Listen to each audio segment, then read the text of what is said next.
नमस्कार मित्रांनो, मी अशोक ताकमुगे आपल्या सर्वांचं अशोक्स ऑफिशियल या माझ्या यूट्यूब चॅनलवरती स्वागत करतो. मित्रांनो, आपण टॉप पासेस जी काही सिरीज घेतो त्याच्यामध्ये आपण आतापर्यंत जवळपास 350 प्रश्न कंप्लीट केलेले आहे आणि त्याच्या पुढचे जे काही प्रश्न आहेत ते आपण लवकरच कंप्लीट करणार आहोत. आता टॉप पासेसचा हा 8वा व्हिडिओ लेक्चर आहे. याच्यामध्ये आणखी आपण 50 प्रश्न कंप्लीट करणार आहोत.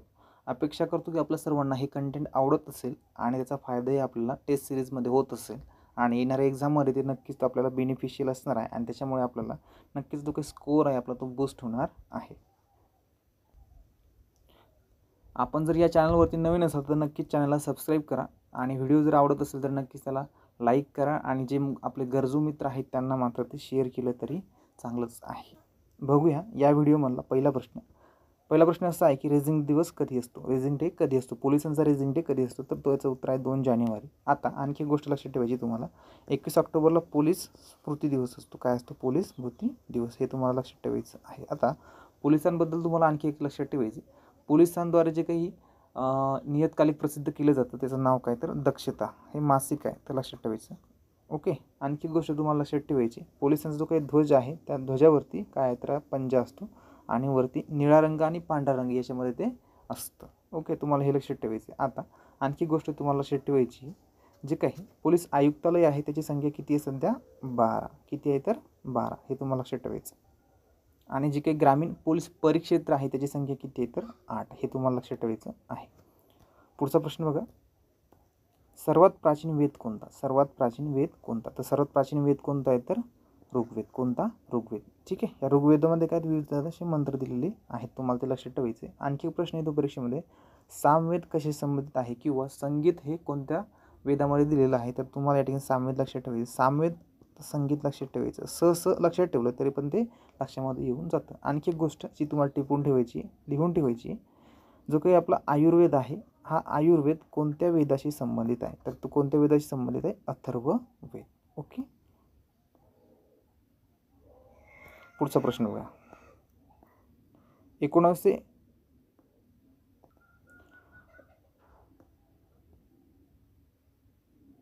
1919च्या जालियनवाला बाग हत्याकांडाशी संबंधित समिती कोणती, तर त्या समितीचं नाव काय, तर तुम्हाला लक्षात ठेवायचं तर हंटर कमिशन आहे. ते हंटर कमिशन परीक्षेमध्ये विचारलं जातं. आता 1982ला सुद्धा हंटर कमिशन आलं होतं, परंतु हे वेगळं कमिशन आहे आणि हे वेगळं आहे. ठीक आहे. तर या 1982च्या हंटर कमिशन पुढे कोणी साक्ष दिली होती? महात्मा फुले यांनी. शिक्षणाशी संबंधित होतं.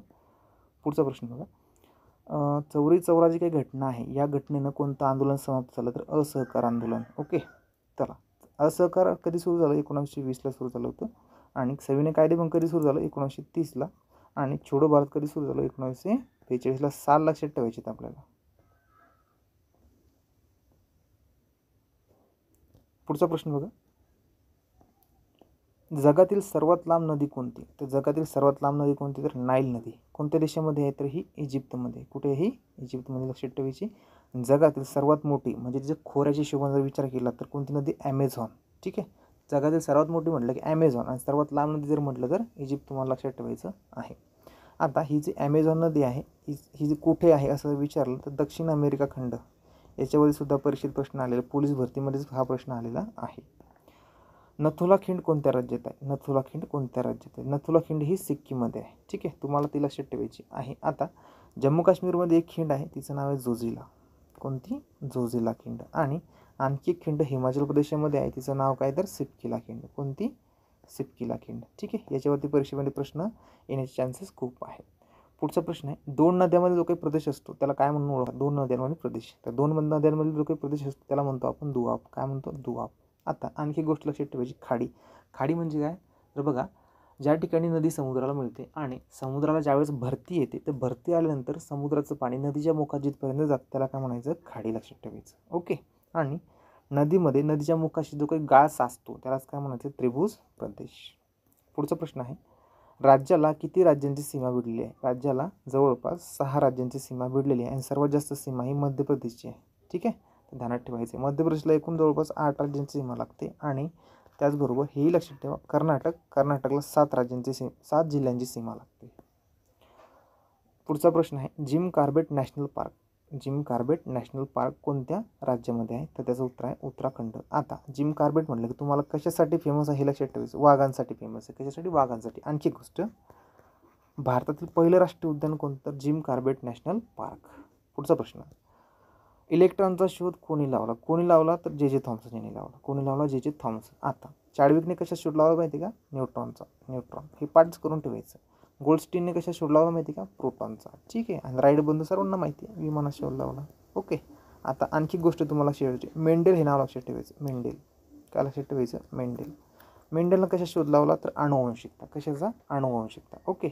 आता तुम्हाला फ्लेमिंग लक्षात ठेवायचं. अलेक्झांडर फ्लेमिंग कशात शोध लावला? तर पेनिसिलिनचा शोध लावला. आणखी गोष्ट लक्षात ठेवायचं, वॅटचं नाव लक्षात ठेवायचं. James watt. वाफेचं इंजिन शोधून काढलं याने. नोबेल तुम्हाला सर्वांना माहिती आहे, याने डायनामाईटचा शोध लावला. डायनामाईट लक्षात ठेवायचं. डायनामाईट. आणखी एक जण लक्षात ठेवायचं, कोल्ट लक्षात ठेवायचं तुम्हाला, याने रिव्हॉल्वरचा शोध लावला होता. ठीक आहे. पुढचा प्रश्न बघा, मध्य प्रदेश राज्याला किती जिल्ह्यांची सीमा लागते? आता साधा प्रश्न आहे. मध्य प्रदेशाला जवळपास आठ जिल्ह्यांची सीमा लागते. किती? 8 जिल्ह्यांची सीमा लागते. सोन्याचं वैज्ञानिक नाव विचारलं, एयू लक्षात ठेवायचं. काय लक्षात ठेवायचं? एयू लक्षात ठेवायचं. मग एच काय भानगड आहे? तर एच पाऱ्यासाठी येते. पारा. ठीक आहे. एजी कशासाठी आहे? चांदीसाठी. एजी चांदीसाठी. आणि डब्ल्यू कशासाठी आहे? टंगस्टन. ठीक आहे. तर इतकं जरी तुम्ही लक्षात ठेवलं तर तुमचा 1 मार्क या ठिकाणी फिक्स होऊन जातो. पुढचा प्रश्न आहे. हा प्रश्न खूप महत्त्वाचा आहे आणि बऱ्याच जणांना कन्फ्युजनसुद्धा त्याच्यामध्ये असेल. बघा, प्रश्न असा आहे, बेकिंग सोडा रासायनिक नाव विचारलं. तर खाण्याचा सोडा जो असतो त्याला आपण काय म्हणतो? बेकिंग सोडा. आणि बेकिंग सोडा जो आहे किंवा खाण्याचा सोडा याला काय म्हणलं जातं? Sodium bicarbonate. ठीक आहे. Sodium bicarbonate. मग सोडियम कार्बोनेट काय तर हा धुण्याचा सोडा असतो. काय तर? धुण्याचा सोडा. आता दोन्ही जे काही सोडे आहेत त्यांच्यासमोर त्यांचं काय दिलं? रासायनिक नाव दिलं. त्यांचं रासायनिक सूत्रसुद्धा दिलेलं आहे. परीक्षेमध्ये एक तर तुम्हाला रासायनिक नाव विचारलं जाऊ शकतं किंवा रासायनिक सूत्रसुद्धा विचारलं जातं. सोडियम कार्बोनेट म्हणलं Na2CO3 लक्षात ठेवायचं. सोडियम बायकार्बोनेट म्हणलं NaHCO3 हे लक्षात ठेवायचं आहे. पुढचा प्रश्न, भारतीय घटनेची अंमलबजावणी कधीपासून झाली? तर त्याचं उत्तर आहे 26 जानेवारी 1950. ठीक आहे. आपला जो काही समजा कुठला दिवस असतो त्या दिवशी प्रजासत्ताक हे लक्षात ठेवायचं. मग 26 नोव्हेंबर काय असतं? हा असतो आपला संविधान दिवस. संविधान दिवस याला कायदा दिवस सुद्धा म्हटलं जातं. कायदा दिवस सुद्धा आहे. ठीक आहे. 9 डिसेंबर 1946 या दिवशी संविधान सभेची पहिली बैठक भरली. पहिली बैठक संविधान सभेची कधी? पहिली बैठक.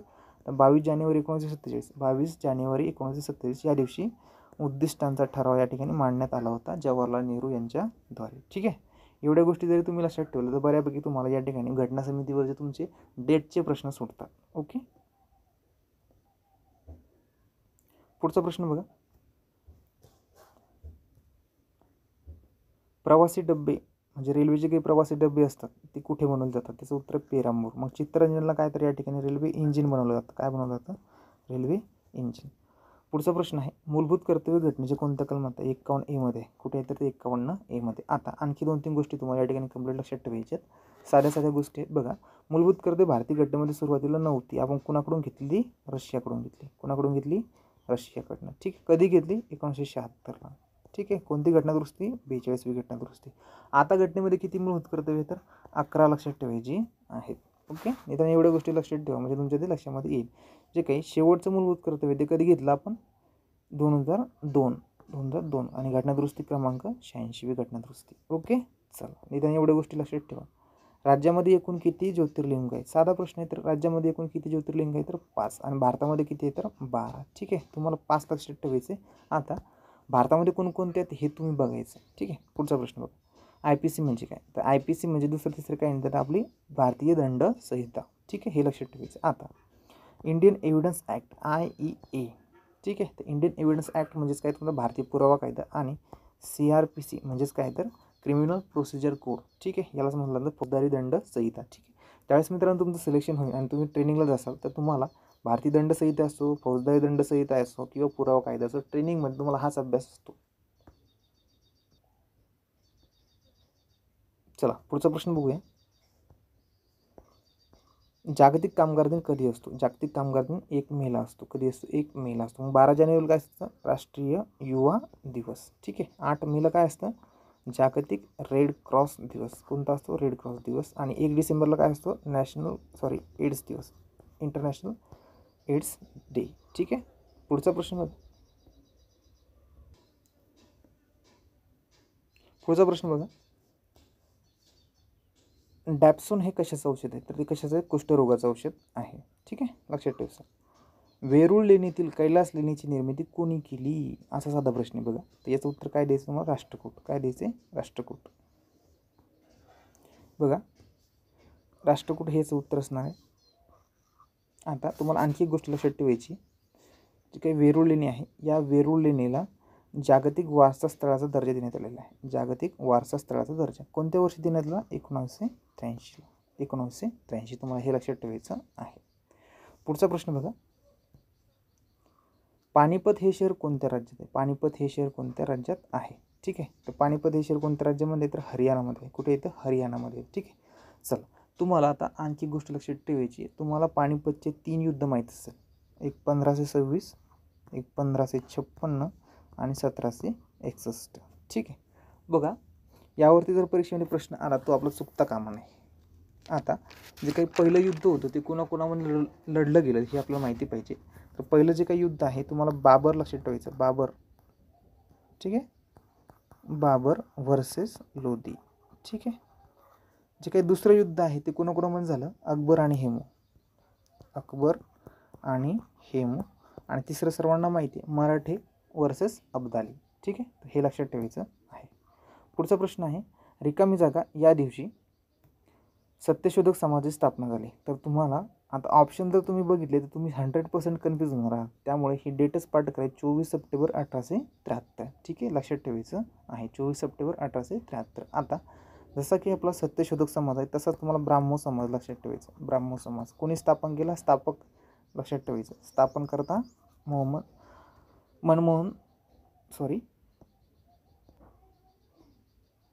राजाराम मोहन रॉय. आणि जो काही आर्य समाज आहे, आर्य समाज कोणी स्थापन केला? तर त्यांचं सुद्धा नाव लक्षात ठेवायचं, स्वामी दयानंद सरस्वती. ओके, चला पुढचा प्रश्न बघूया, अभिनव भारतचं मुख्यालय कुठे होतं? तर अभिनव भारत जे आहे ते कुठे होतं? त्याचं मुख्यालय नाशिकला होतं. कोणी स्थापन केलं? तर विनायक दामोदर सावरकर. लक्षात ठेवायचं आहे. आता यावर्षी असहकार चळवळ सुरू झाली, 1920 आणि डेट विचारले तर 1 ऑगस्ट. ठीक आहे, मागेच आपण प्रश्न डिस्कशन केलं होतं, कोणत्या घटनेने असहकार चळवळी समाप्ती झाली? तर चौरी चौरा घटना. लक्षात ठेवायचं, कधीची? 1922ची. पुढचा प्रश्न आहे, रिकामी जागा हे राष्ट्रसंत होईल. आता राष्ट्रसंत कोण? बघा, तर राष्ट्रसंत आता मागच्या जे काही आपल्या सिरीजमधले जे काही प्रश्न आहे त्याच्यामध्ये हा प्रश्न येऊन गेलेला आहे, तरीसुद्धा परत डिस्कशन करूया. राष्ट्रसंत की तुम्हाला तुकडोजी महाराजांचं नाव लक्षात ठेवायचं आहे. राष्ट्रसंत म्हणून त्यांनाच ओळखलं जातं.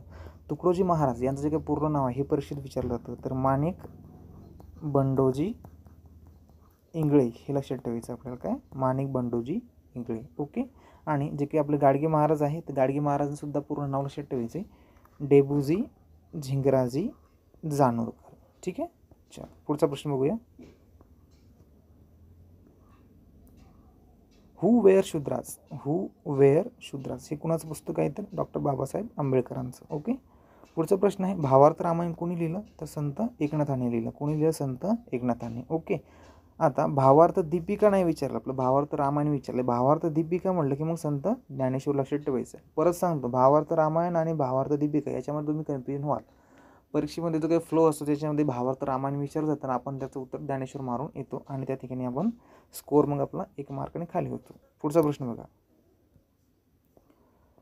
सूर्यमालेतील पृथ्वीनंतरचा ग्रह कोणता? आता तुम्हाला या ठिकाणी काय करायचं माहिती आहे का? एक ट्रिक सांगतो, ती लक्षात ठेवायची. बघा, साधी ट्रिक आहे, BSPMGSUN हे पाठ करून ठेवायचं.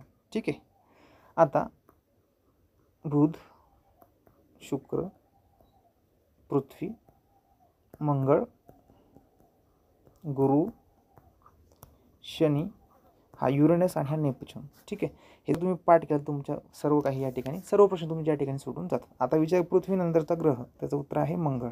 कोणता? मंगळ. ओके, पुढचा प्रश्न आहे, लक्षद्वीप बेटे कुठे आहेत? लक्षद्वीप येतात कशामध्ये? अरबी समुद्रामध्ये. आणि बंगालच्या उपसागरामध्ये काय येतं? मग अंदमान आणि निकोबारची बेटे. ठीक आहे, तर हे लक्षात ठेवायचं आहे. पुढचा प्रश्न, नागार्जुन सागर कोणत्या नदीवर आहे? नागार्जुन सागर कोणत्या नदीवरती आहे? तर ती आहे नर्मदा नदी. लक्षात ठेवायची, नर्मदा नदी. ओके, तर नागार्जुन सागर हे कृष्णा नदीवरती आहे. ठीक आहे, नर्मदा नाही. तर नर्मदा नदीवरती कुठलं आहे? सरदार सरोवर. ठीक आहे. पुढचा प्रश्न आहे, ऐझवाल ही कोणत्या राज्याची राजधानी आहे? ऐझवाल ही कोणत्या राज्याची राजधानी आहे? तर त्याचं उत्तर काय असणार आहे? मिझोराम. कोणतं असणार आहे? मिझोराम. ठीक आहे. आता तुम्हाला 7 सिस्टरवरती प्रश्न येतो. 7 सिस्टरच्या राजधानी आपल्या पाठ असाव्यात. ठीक आहे. आता फॉर एक्झाम्पल नागालँड म्हणलं की नागालँडची काही राजधानी आहे ती कुठली आहे? तर कोहिमा राजधानी. कोणती आहे? कोहिमा. त्रिपुराची कुठली राजधानी? त्रिपुराची आगरतळा येते. कोणती येते? आगरतळा. ठीक आहे. आणि मणिपूरची राजधानी कोणती आहे? तर मणिपूरची राजधानी आहे इम्फाळ. कोणती? इम्फाळ. हे लक्षात ठेवायचं आहे. ठीक आहे. पुढचा प्रश्न बघूया. 7 सिस्टरमध्ये कोणतं राज्य येत नाही? तर 7 सिस्टरमध्ये कुठलं राज्य येत नाही? तर सिक्कीम येत नाही. कुठलं येत नाही? सिक्कीम येत नाही. ठीक आहे. सिक्कीम तुम्हाला या ठिकाणी लक्षात ठेवायचं आहे. बघा मग 7 सिस्टरमध्ये कुठले कुठले राज्य आहेत? अरुणाचल येतं, त्रिपुरा येतं, आसामसुद्धा येतं. ठीक आहे. त्यानंतर मेघालय लक्षात ठेवायचं. त्यानंतर नागालँड आहे, तुमचं मिझोराम आहे आणि मणिपूरसुद्धा आहे. ठीक आहे. पुढचा प्रश्न बघा. बोर अभयारण्य जे आहे ते कुठे येतं? बोर अभयारण्य येतं वर्ध्यामध्ये. कुठे येतं? वर्ध्यामध्ये. ठीक आहे. आता तुम्हाला जे काही अभयारण्य आहे ते लक्षात ठेवायची आहे. फॉर एक्झाम्पल ताडोबा कुठे येतं? ताडोबा येतं चंद्रपूरला. कुठे येतं? चंद्रपूरला. ठीक आहे. त्यानंतर नागझिरा कुठे येतं? नागझिरा कुठे येतं? गोंदियाला. कुठे येतं? गोंदिया. मेळघाट कुठे येतं? सर्वांना माहिती अमरावती. पेंच कुठे येतं बरं? पेंच नागपूरला येतं. कुठे येतं? नागपूरला. दाजीपूर कुठे येतं? दाजीपूर येतं कोल्हापूरला. कुठे येतं? कोल्हापूरला. आणि यवतमाळला कुठला आहे? तर टिपेश्वर. ठीक आहे. लक्षात ठेवायचं आहे. पुढचा प्रश्न आहे, चिपी हे विमानतळ कुठे आहे? चिपी हे विमानतळ सिंधुदुर्गमध्ये येतं. कुठे येतं? सिंधुदुर्गमध्ये येतं. परीक्षेत येणारा प्रश्न आहे. घृष्णेश्वर हे ज्योतिर्लिंग कुठे आहे? ठीक आहे. घृष्णेश्वर हे जे ज्योतिर्लिंग आहे ते कुठे येतं? छत्रपती संभाजीनगर. ठीक आहे. तर हे लक्षात ठेवायचं आहे. आता भीमाशंकर कुठे येतं? भीमाशंकर हे येतं पुण्याला. ते लक्षात ठेवायचं.